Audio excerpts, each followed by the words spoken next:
is David Chams, coming live from DS Images Studios, bringing you all types of stories. If you're watching this channel maybe for the first time, remember to subscribe, drop a comment there, and also hit a like. Wow, I have a guest today, and imagine spending your 21 good years in US, United States of America, and coming back to your motherland country, Kenya, starting at zero. So that's the story of my guest today. Maybe before I proceed, allow me to let my guest introduce herself. Madam, just introduce herself to viewers and team. Thank you very much. My name is Joy Mukwanjero. Like David said earlier, I was in the States for 21 years. And then I think my story kind of begins from when I got here. And I like to share this story and tell this story and hope that it inspires you or helps anybody in any way. Yeah. Wow. So I know your story is touching, and it is something that one or many will wish to learn from your story. Maybe just to start to begin with, how did you find yourself in the United States? Okay. Well, after I finished high school, I decided to go and study there, go to college there. So that's when I left and I went there. Upon getting there, I enrolled in originally was a first I enrolled in college. In university, I was studying political science. After that, I dropped out and went to a computer college. And that's where I learned all my computer skills, that sort of thing. Maybe your voice a bit? Oh, I got it home in information processing. Okay. And then after that, I worked. I had jobs. I used to work in real estate, a real estate firm, and then I gradually started meeting people in the hospitality industry, which is something I was very interested in. Mostly hotels, restaurants, and that sort of a thing. So I relocated to a place in California where most of the business, it's like a seaside resort. Yes. Okay, where most of the businesses are hospitality, hotels, restaurants, that sort of a thing. And I worked in that arena for a while. Okay, we used to do. Back then, people used to do over the phone before the internet. Yes, yes. Make reservations to the hotels and when the guests come in. When was that? This would be like in the 90s. Oh, in the 90s, yeah. Mid to late 90s. That's basically what I was doing. I actually came home in 99, and I started working in advertising here in Kenya, in Nairobi, advertising and marketing. And I worked here and I also worked in Tanzania. And then I came back after the bomb blast, remember 2000? Yes, that was 98. That was... Bomb blast, the one happened in Nairobi. No, not the Nairobi one. Oh, the Twin Tower. Yes, the Twin Tower. So after that, I went back in 2001. Back to US. Back to the US. In 2001, I continued working in hospitality. And then my visa expired. And so I was having trouble getting it done there because so I was in and out of the system trying to renew my paperwork and that sort of a thing. But some of the people who were my guarantors or my sponsors or something like that, we had lost touch over the years. So it was hard for me to reach them and that sort of a thing. So eventually I decided to come back home and then refile and do that sort of a thing again. So that's what I was in the process of doing. But then again, about my story with addiction. Yes. Yeah, back by then I was what maybe you would call a social drinker. But then due to frustration, because when I first came here, the first time I came back, there was a booming job market. Here in Kenya? Yes, yeah. It was easy to get work. Yeah. But then having come back to try and straighten out my issues, I found the job market was quite dry. It was very difficult to try and get a position anywhere. My old friends and references, I couldn't find them. So started kind of like from frustrations, it started devolving So, the social drinking became habitual and then became addiction. Okay. Okay, this was just mostly from frustrations. So this addiction, drinking, you started here in Kenya or in US? Well, no, in the US it wasn't a problem. Oh, it wasn't a problem? Yeah. So the problem started when I came here and thought I was drinking socially, but then just the way the lifestyle and everything was, it became more and more. How I don't know if you've heard the saying how when you start using any mood-altering drug, yes. It's usually just fun. Yeah. And then it goes on, it becomes fun, with a few problems. Yeah. And then it becomes fun and problems, and then at the end it ends up as just problems. So especially when you're not making a regular income. Yeah. So you just kind of just become like that. I think you know the kind of element I'm talking about. Yeah. So then eventually my family decided to take me to rehab. Here in Kenya? Here in Kenya. I went to a rehab in Western, Nyanza. I was there. And then after that, they offer, it's one of the, kind of the flagship rehabs in Kenya. They were having this, I think it's the oldest one. Yes. Because now there are very many all over the place. Yeah, of course, yeah. Yes, I went to a good one, one of the oldest ones. And after that, I was offered a course in chemical dependency and addiction counseling, which is what I did. I studied there. So the whole process was actually 9 months. I was close to a year. So I started there. I was even working there and teaching there. That rehab? In that rehab. And that's how my journey into rehabilitation went, because I learned something that really saved my life, literally. And also it was a skill, and it's something I'm good at. And it's something I do well. I enjoy it. It has actually, it involves a lot of psychology. Yeah. So you can understand the issue of addiction and what it's about. Yes. And so also, how long did you take in the rehab? Rehabs are usually 3 months, but then for the rest of the year, I was doing the course there. Oh, the course. Yeah. So most rehabs are usually 3 months. Yeah. For alcohol, but then I think for drugs and other things, sometimes they extend them. Yeah. Depending. So at that point, I left. I worked a bit in the rehabs. I used to go and give talks in what they call life skill talks, like a motivational speaker, that kind of a thing. Wow. Yeah. While I was waiting for something permanent to happen. That's what I was doing to support myself for a long time. And then unfortunately, I relapsed. Oh, you had a relapse? Yeah, I had a relapse, and so I went back to using. Again, drinking spree? Again, drinking spree. Again, I went to my drinking career. So, on and off, I was doing that, and that is when I met the two people. Okay. Yeah. That's when I was living. Yeah, I was living somewhere off of Thika Road. And I saw you with the petties, like kind of, yeah. Where? You loved petties. Yes, I have dogs. I have pets. I was living there, and then they actually, the story started was I think they were doing another story in the area, so they came and they found us there. So they started asking us questions, and then they asked if maybe one of us would like to tell them their story. Said, hey, you sound interesting. You don't sound like you're from here. Perhaps you wouldn't mind telling me your story.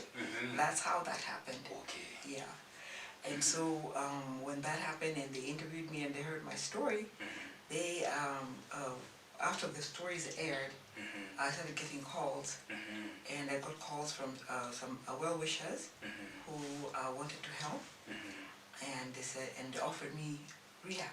Wow. Once again. After the relapse? Yes. So I went back again.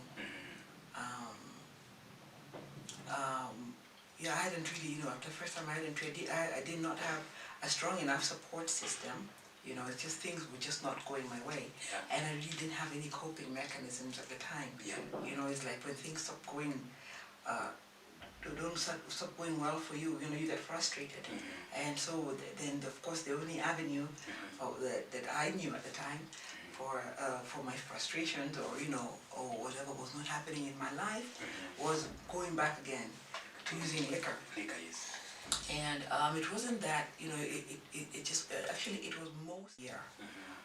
So they're the ones actually who got me to where I am right now, to where I am working. Let me take you back.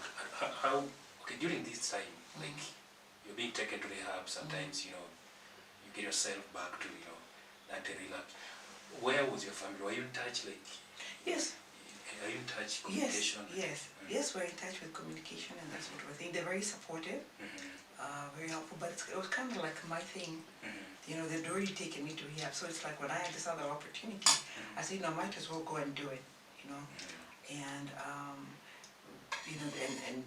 what is the word, kind of like, what is the word, like when you forget certain things, you forget certain skills, let me go back again and redo it and study it, and this time really apply myself.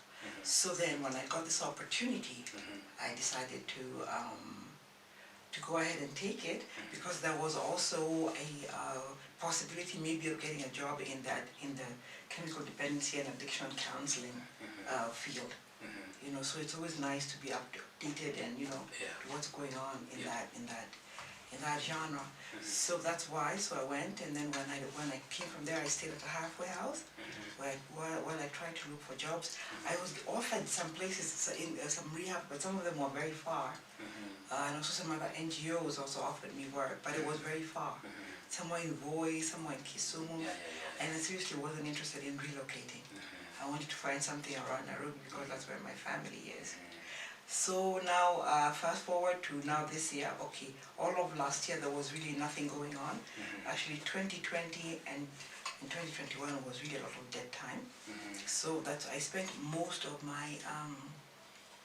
2020 in rehab. And then I came out and I was living in Nairobi, looking for work. So now I was telling you I was getting these part-time jobs. Yeah, these part-time jobs going on, nothing really and some of the offers I was telling you about, the NGOs. So eventually they helped me get in touch with this rehab where I am now. And yes, and since then it's been smooth sailing. At least now things have changed. Yeah. So let me take you back again. Now, back in US, how was life? Life was good in the beginning. Life was good, but life was good, life was busy. It's just I had a few personal issues, a few things that happened to me, and so I had to relocate from where I was living. I moved to another town. I was working, everything was actually okay. It was just the issues of my papers. Back then, my visa had expired and I had not renewed it, my green card, and I had not renewed it. And back then they were doing a lot of getting people because of a lot of illegal immigration.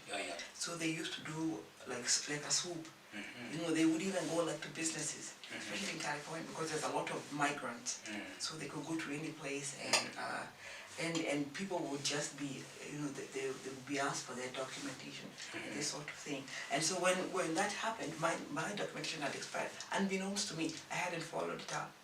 So he said, are you aware that your status here is expired? Now you have to go through the process. So you were there on visa? Yeah. And what I didn't do is I did not, when that was expired, I was supposed to apply for my green card. Oh yeah. That's what I was supposed to do, and I didn't do that. Okay. It lapsed. Yeah, once I was there, I was actually supposed to have applied for it. A green card? Before the visa expired. Expired, yes. But then I was off living my life and not really paying much attention. Oh yeah. So that's so life was so sweet. No, it was okay, it was good, but I should have paid more attention. Yeah, I should have made that a priority. I just lived in like a small town, and the years just went by. Which town was that? I was in California. I was just a little bit south of San Francisco, and so that's what happened. So when that happened, they said, you have to work on this, and so it became such a long process. So I decided to just come home and then start all over again. Was your family there? Some families there, not exactly where I was living, but they were living like far. Your immediate family? Yes. They were living like far, so me, I was just doing, we were not living in the same state. Yeah. So me, I was just doing my thing. So anyway, I came into an island, and then that's when all this happened. I was supposed to start filing my papers, but then I got caught up in in the life of it, Okay. of here. So coming back here, that's when now, the reason, the drinking spree thing Yes. got you. Yes. Then until you forgot, like, Yes. renewing your... It just became a hopeless situation. At some point I lost hope in that, and so yeah, so that's when now my family said, maybe you need help. And then back then there were not so many rehabs, but I got into a good one, and that's where I spent over a year, as a patient, as a client, and then as a counselor. So that's how it was. Wow. So right now, you said, okay, what are you doing, like, for a living? Okay, right now I do outreach for a rehab. I work in a rehab, and I also do counseling. Okay. Yeah. Wow.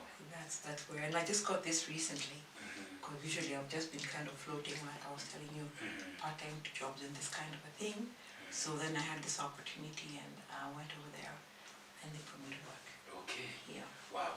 And there's some people outside there, like, aspiring to go to US. Yes. You have a big experience, a lot of experience of the states and everything. So what do you tell them, like, people admiring, aspiring to go there, and also people are looking forward, like, there's a green card thing. If I apply, I'll get and then go to US and, They still do the green card thing, no? the land of honey and milk. Yes. The land of opportunity. Well, there is opportunity. There's opportunity anywhere. There's also opportunities there. The job market here is not very friendly sometimes, but it's everywhere, because even during COVID it was also very bad there. But there it's an industrialized country. Yeah. So there is always work. First world countries, the US, Canada, Britain, those kind of places. Yeah, 24 hours economy. So there's career opportunities, there's learning opportunities. People leave here and go and leave the country to go to work, even with South Africa, Middle East. Yeah. Yeah. So yeah, there are opportunities there. If one loves to travel and is interested in other cultures and that sort of a thing, if you have the opportunity to do it, I would highly recommend it. It's a good experience, life experience, to live up somewhere else and meet other cultures and understand other cultures and learn different languages and just learn different things. It really promotes your growth as a person. Yeah. You're a person who can live anywhere and can survive anywhere, and you also learn to appreciate other cultures. Very true. Yeah. So if one has a chance to do it, it's good to do it, and do it while you're young, because that can be a foundation for you. Yeah, I highly recommend it. What precaution can you tell them, like, if they go there? Those temptations, all those things are there. Alcohol is there, drugs are there, all those things are there. What I would say, after rehabilitation, what I would say is to try and stay focused. Okay? Try and stay focused. Try to be with the right people. People who are going somewhere, people who are doing something with their lives. You want to stay busy. If you are a religious person, you can find that in your community, and you can meet those kind of people, and you can link up with people who have got the same interests as you. People who create good opportunities. Friends who are supportive of you. Yeah. Who give you good guidance. Yeah. You want to stick with those kind of people. I'm sure you can have a social life. Just don't let it become your life. Don't let it become a social life. You can socialize on your time off, but let it not be what you do. True. For a living. Now back to this thing, drinking spree thing. Young men, young people, right, currently are so much in drugs. Yes. And actually, they end up losing their focus. You have been there with your experience. What do you tell them? Exactly that. Yes. The peer pressure, the teen, especially for teens and people in their early 20s, they're always experimenting, and they don't see the far-fetching consequences. Because we all started socially, or we all started experimenting. Yeah. Physical disease. What do they call it? The word is biosocial cycles. Yeah. But yeah, biopsychosocial disease. Okay, so it's a disease that actually affects the brain, Yeah. and then it has got bad consequences for the body, and also for your the way it impacts somebody. It impacts you biologically, which is physically. It also impacts you psychologically, which is mental, and it also impacts you socially. Yeah. Because because when your mind and your body and of course your lifestyle will get affected. So that is what that disease, the disease of addiction, is about. Okay. Yeah. So you might be thinking just smoking a little bit of marijuana or drinking a little bit of wine or that sort of a thing, but it really over prolonged use over a long period of time will actually have those effects on you. Okay. You know, so you don't even realize it. Is when you don't realize anything is happening to you until when you can't remember the last time you didn't have a drink or didn't do drugs, till it becomes a daily and habitual thing. And when that happens to you, the rest of your life suffers. Yeah. Because you're not going to go to work, you're not going to go to school, you're not motivated, you're just going to spend your life in the drug culture. Yeah. And so you really, you're no longer an asset to your family or your community. Because that's all you're doing. Yeah. You know, you're not earning an income. You're not, you know, and then also it affects your body.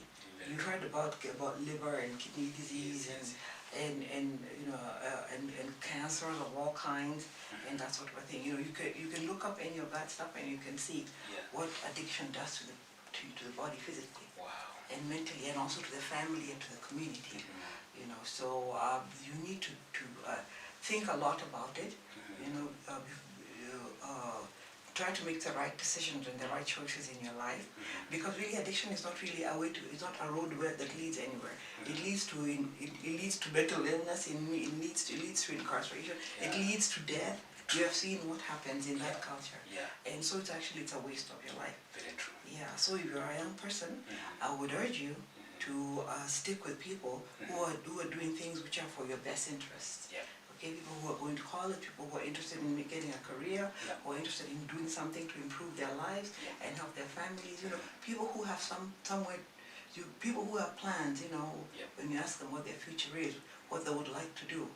You know, and then also we can also use our experience to encourage them and try to guide them in the right path. True. There's a lot of teen, what should I say? There's a lot of organizations actually that are geared towards that. People like, of course, you know about NACADA. You know, people like AFPARC. You know, it's all about prevention and education. True. Yeah, and they have access to that. They can go somewhere where they can get counseling if they or somebody they know is involved, even if it's your family member. If you can see somebody who's involved or who you see is in danger of going that way, of addiction and that sort of a thing. There's organizations in place.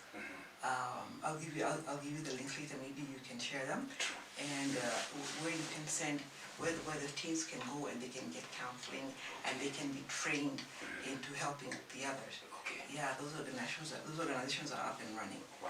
Yeah. Now, to parents, you know, parents.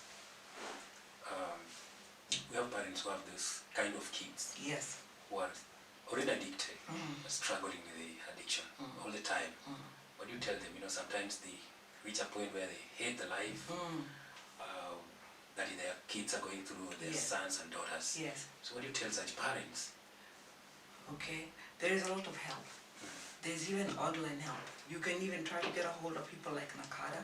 They will give you a list of places where they can go to get help, whether it's outpatient counseling or whether it is inpatient treatment, depending on the situation, depending on the level of the problem.